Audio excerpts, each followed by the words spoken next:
The Whistler.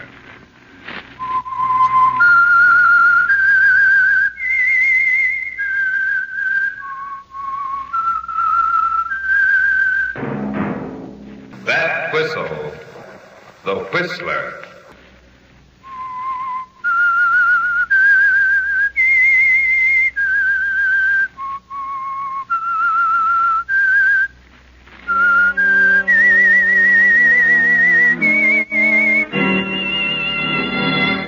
I am the Whistler, and I know many things, for I walk by night. I know many strange tales hidden in the hearts of men and women who have stepped into the shadows. Yes, I know the nameless terrors of which they dare not speak.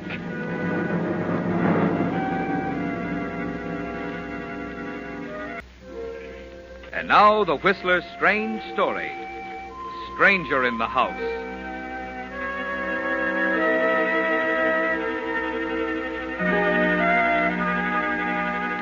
Helen decided she might as well be honest with herself. The suspense was getting her down. It had been 6 years since her brother Ted had left for the Orient on that government mission just before Pearl Harbor. And he was still out there, somewhere between Manila and Shanghai, alive or dead. Yes, it had come to the point now where Helen was wishing for any kind of a message, even one telling her Ted was dead. At least it would end the waiting. At least it would be better than not knowing at all. George, please. I don't want to talk about it anymore. He's been on my mind for so long now, I wish I could forget about him for a while. Oh, I'm rather surprised to hear you say that, Helen. I know it sounds terrible, but... George, it's been 6 years now. 6 years of waiting, not knowing. I know, Helen. I can't stand it much longer, George. He's my only brother, don't you understand? 6 years of silence. If they'd only tell us something. But you must realize there are thousands of women like you, dear. Just one of those terrible things about a war, that's all. Well, let's just wait then. Let's not talk about him anymore. But I'm your lawyer, Helen. There's some things we've got to talk about. All right. Go on, George. Now, it's been 6 years. If we haven't heard from him by next year at this time, he'll be declared legally dead. What does that mean? Well, there's a reversion clause in your father's will, Helen. It means if Ted dies before you do, his share of the estate reverts to you. Why must you always throw that will in my face, George? Why must it always come around to money? Every time we talk about Ted, it's the same thing. I don't care about the money. All I care about is having him back, alive and well. Now, please go, George. If it doesn't have to be settled till next year, let's not talk about it till then. All right, Helen? George. Yes, Helen? I'm sorry I blew up. I guess I'm just not myself. Sure, Helen. I understand.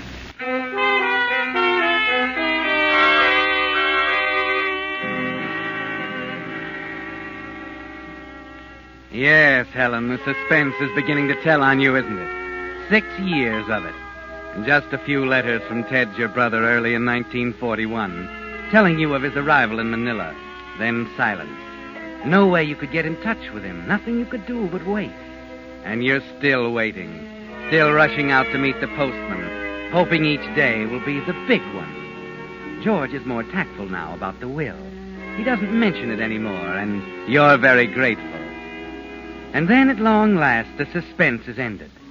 It's not the postman. It's Rhoda, your maid, coming into your bedroom one morning with a cablegram. When did it come, Rhoda? Just this minute, miss. A messenger brought it to the door. Arriving September 1st, Seattle, steamer President Jefferson. Love, Ted. At last! Oh, Miss Helen, your brother. At last! Yes. Yes, Rhoda. At last.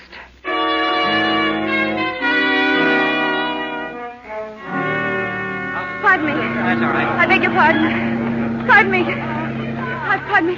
Oh, Stuart. Yes, miss? I'm looking for Mr. Ted Van Norton. Where is his cabin, please? Just a minute, please.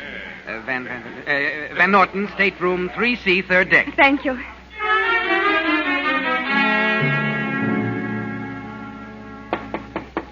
Come in. Ted, darling. Oh, hello. Oh, I'm sorry.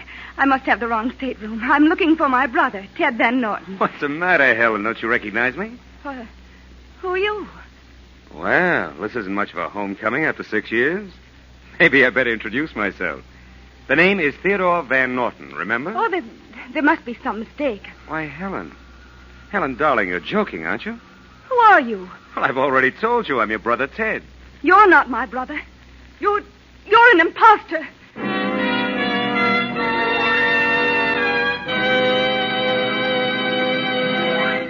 With the prologue of Stranger in the House, another curious tale by The Whistler. And now, back to The Whistler.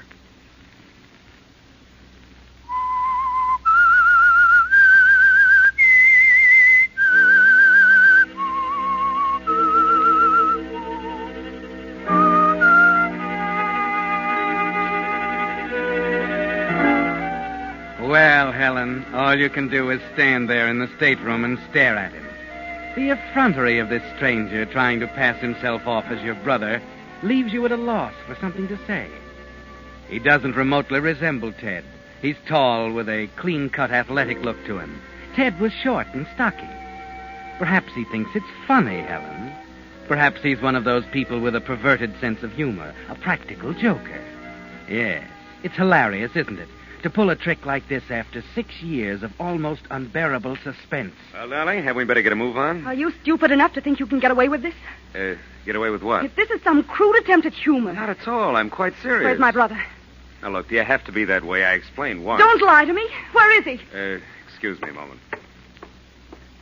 Oh, Steward, Yes, Mr. Van Norton? would you take care of my hand baggage, please? Yes, sir, right away. Thanks. Come on, Helen, let's go down to the dock. I'll call the purser. I'll have Wait you... a minute. Now, look. Here's the passport with fingerprints and photograph. Birth certificate, State Department credentials. Letters from you. They're forgeries. I'm sorry, they're genuine. You're not going home with me. I won't stand for it. Very well, darling. I'll check in at a hotel for the time being. But after all, you can't keep a guy out of his own home now, can you?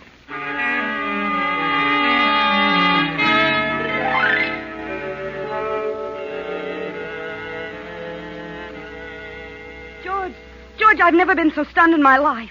He just stood there, smiling at me, saying over and over that he was Ted. You say he had identification, huh? Oh, everything, even letters from me. I wrote them when Ted first arrived in Manila. Genuine? I think so. Well, they must be. He'd know better than to try to get by with forgeries. Helen, you're sure you're right? George, you don't think I know my own brother? Well, it's been 6 years. He's probably been in a prison camp. Can make a lot of difference in a man's appearance. But Ted's dead. Huh? Or he would have written. Something terrible's happened, I'm sure of it. This man might have killed him. Yes, that's it. So he could get his hand on Ted's half of the estate. Oh, that's a pretty serious charge, Helen. You have to be sure of yourself. Remember, you're the only one in Seattle who can recognize him now. He left here over 15 years ago. Do you have any pictures? No, I thought of that. No, there aren't any. Not since he was a little boy. He spent most of his time in the East with Aunt Ida. Oh? Where's she? She died some time ago. Well, there are a lot of ways we can check on him. State Department ought to know about him. He's been with them for over 10 years. You say he's stopping at a hotel? Yes. You know, of course, Helen, that if he can prove his identity, he has a legal right to live here in this house. I tell you, he's a flagrant imposter. He's not coming here. If I have to hire someone to throw him out.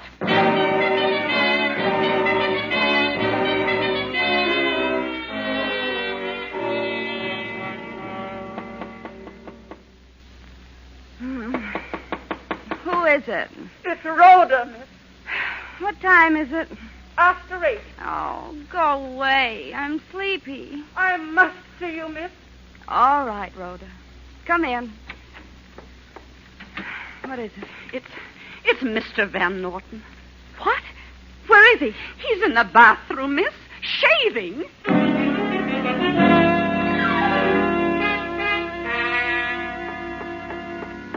Ah, sweet mystery. Oh, all the unmitigated. Just wait.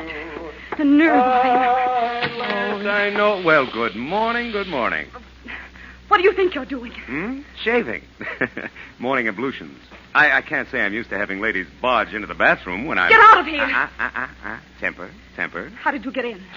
Well, I couldn't get a room at a hotel, so I took a taxi up last night. Walked in the back door. Was open, you see. Well, you can leave the same way you came in. No. I'm here to stay, sister dear. I've got the proof in my pocket. And if you want to get me out, you can trot right down to the Hall of Justice and get yourself a court order.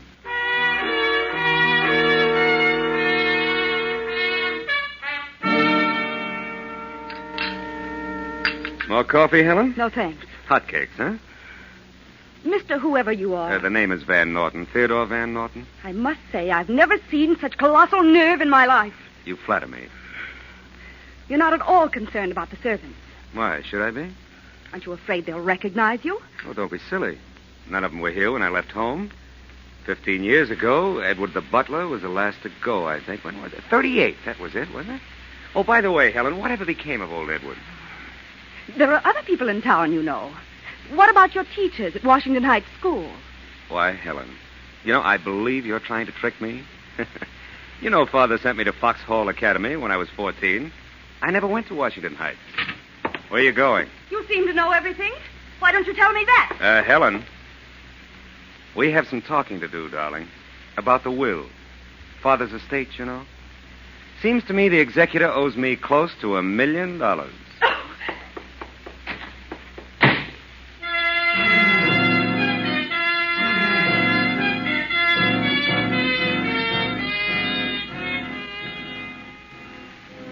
You knew it was coming, didn't you, Helen?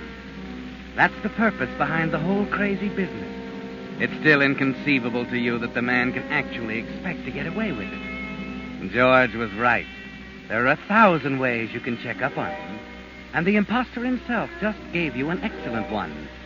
You make a long-distance call to the Foxhall Academy and talk to Mr. Rigby, the headmaster. Why, yes, of course, Miss Van Norton. I'd be delighted to come down tomorrow afternoon. Ted was always one of my favorites, you know. Any special time? What about 2 o'clock? Fine. It'll be quite a reunion, won't it? Yes, indeed, Mr. Rigby. Quite a reunion.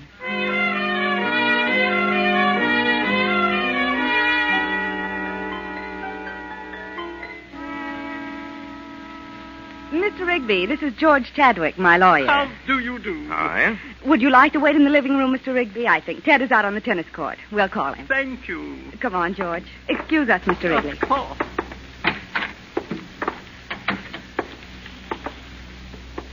Do you still think I don't know my own brother? I never said that, Helen. I only said 6 years can make a lot of a difference. Oh, I'm afraid Mr. What's-his-name is going to suffer a little embarrassment. You think Rigby will recognize him? Of course.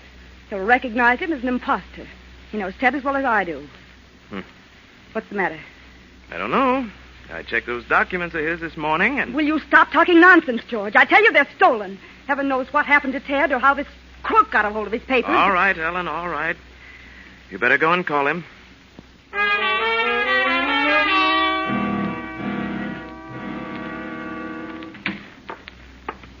Hello, sis. What's up? I was sorry to interrupt your tennis game. Ted. Oh, it's Ted now, huh? Why, of course. I could have been mistaken, you know. Well, I can't say I expected this. I'd be a little foolish not to admit it when I'm wrong, wouldn't I? Come on, dear. Where to? Just to the living room. You can go back to your tennis in a moment. Oh, there you are, George. Hello, Ted. Hello, George. What's going on around here? We're going into the living room, George. Perhaps you'd like to join us. Oh, of course. Well, open the door, George. Huh? Oh, sorry. Say, what is all this? I don't... Rigby! Teddy, old boy, how have you been? Why, you old son of a gun. Hey, what is this, Helen? A surprise? Why don't you tip a guy off when his old headmaster comes to see him? Oh, you're looking fine, Teddy. Yeah? Good Lord, it's been 15 years. Oh, sure. Last time I saw you was after the Washburn game, remember? Yeah, that was it, at Spokane. Stinky was there, too. Say, do you remember when the bus broke down that night outside of Wenatchee? And you and I had a hit.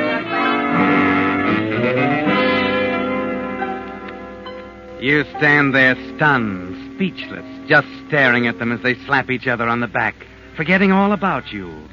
And George avoids looking at you. He's on their side now, you're sure of it. And worst of all, it's beginning to get you, too. He's not your brother, you know it, you're positive. It's ridiculous to go through all this rigmarole, but it seems to be your word against his proof, doesn't it? But there are still other ways, aren't there? Like another long-distance call. This time to the State Department in Washington, D.C. After being transferred to 4 or 5 different offices, you finally get through to the right man. That you check this matter thoroughly. I'm positive that the man representing himself as my brother is an imposter. You say you were with Mr. Van Norton when he filed his original application here in 1936? Yes, I saw him attach his photograph and fix his fingerprints. I simply want to see that application. I'll forward the file to our Seattle representative, and you can check it there. That be satisfactory? Quite satisfactory. Thank you.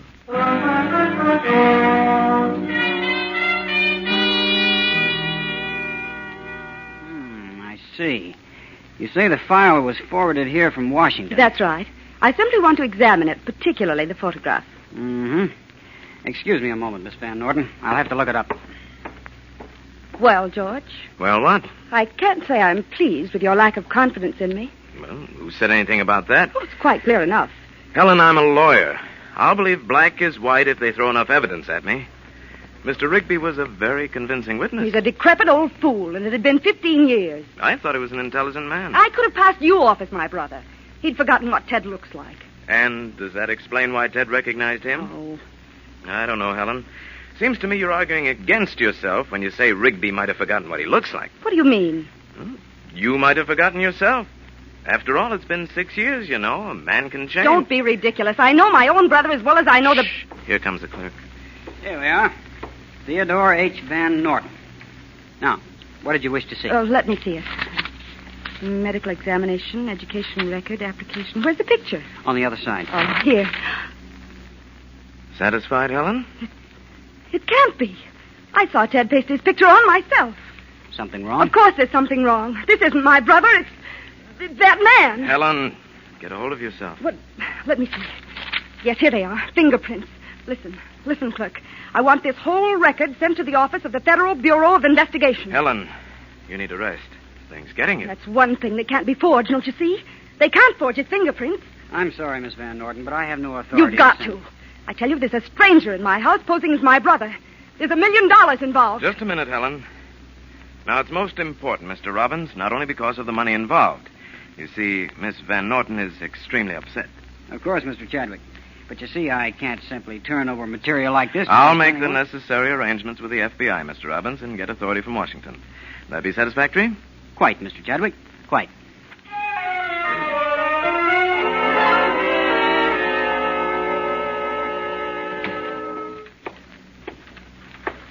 Hello, Ted. Oh, hello, Helen. I began to wonder where you were all afternoon. Oh, downtown shopping. Oh, the stores are frightful these days. Yeah, indeed they are. Reading? Yeah. How's Dick Tracy? I don't know. I haven't checked him today. Funny. You used to read Dick Tracy before you even looked at the headlines. I guess a guy gets a little serious after 6 years overseas. In a prison camp most of the time. Yes. I suppose so. Hey, you're looking calmer today. Did you finally decide I'm kosher? I want you to forgive me, Ted. It's so unbelievable that I don't quite trust my senses anymore. Sure. Sure, you're a good kid, Helen. I don't blame you. Will you drink on it? Why not? What'll it be? Bourbon and soda? Oh, you're a man after my own heart. You know, I'm kind of surprised. I thought you'd be a tougher nut to crack. Oh, you expected me to be suspicious. Well, after that episode on the boat, I expected anything. Oh. Here you are. Thanks. What'll we drink to? To us, of course. All right. To us.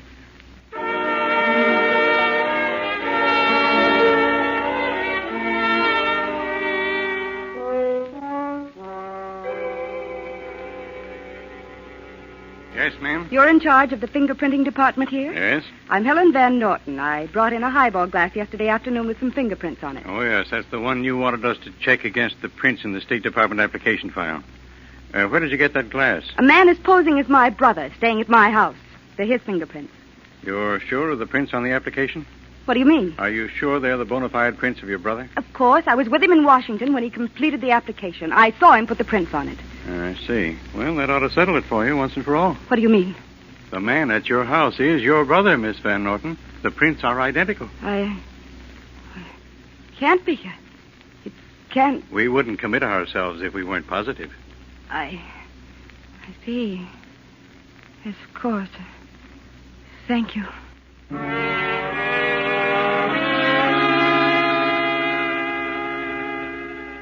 Well, Helen, that settles it, doesn't it? You're beaten and you know it.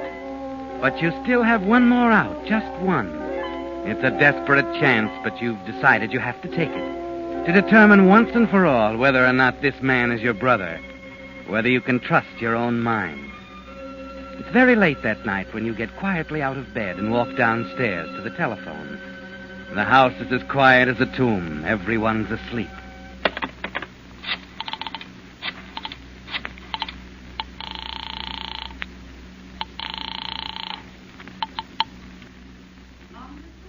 I want to call Honolulu operator, Mr. Amato Tsubishi, 28 Kalua Drive, Honolulu. Will you wait? Yes, I'll wait.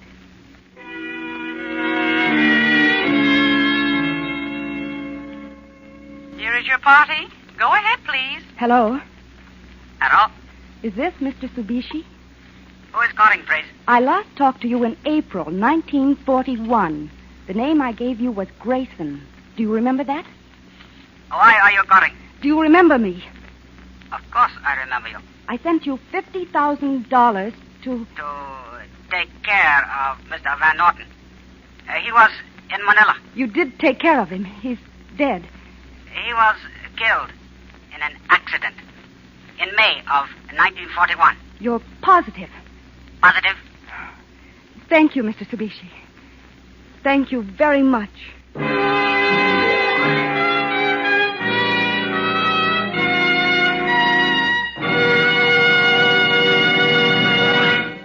The Whistler will return in just a moment with the strange ending to tonight's story.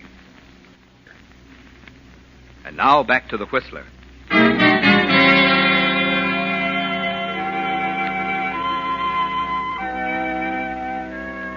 It was a relief to know, wasn't it, Helen? You can trust your own senses now. Ted is dead, and the stranger in the house is an imposter. Somehow, some way, you can prove it. And the $50,000 you paid Mr. Tsubishi back in the spring of 1941 is still a good investment. Because Ted's $1 million, half of the estate, will be yours. All of it. You don't want to think about it anymore. It's been too bewildering.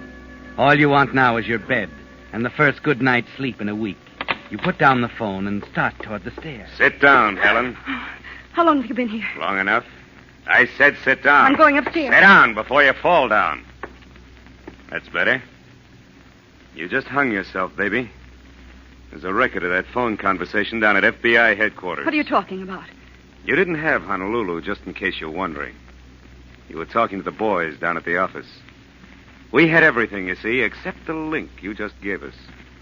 We knew Tsubishi paid $40,000 to one of his boys in Manila, the guy who killed your brother.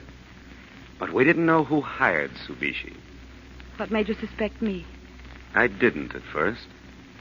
I knew Ted had a sister. I knew there were a couple of $1 million in it somewhere.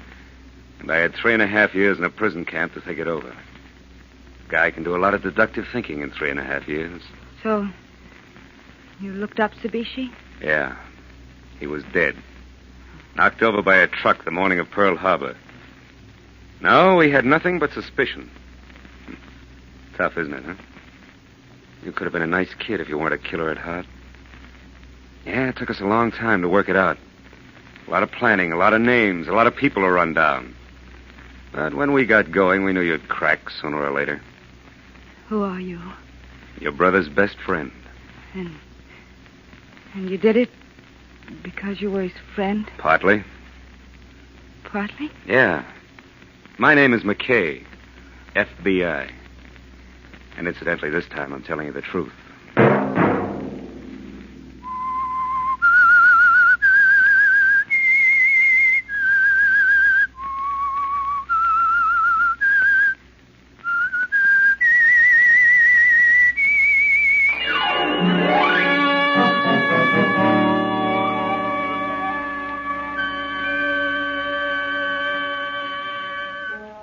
Next Monday at 9 o'clock, The Whistler will bring you another strange tale. The Whistler is broadcast for your entertainment. Featured in tonight's program were Virginia Gregg and Gerald Moore. This program produced by George W. Allen with tonight's story by Harold Swanton and Mark Smith, music by Wilbur Hatch.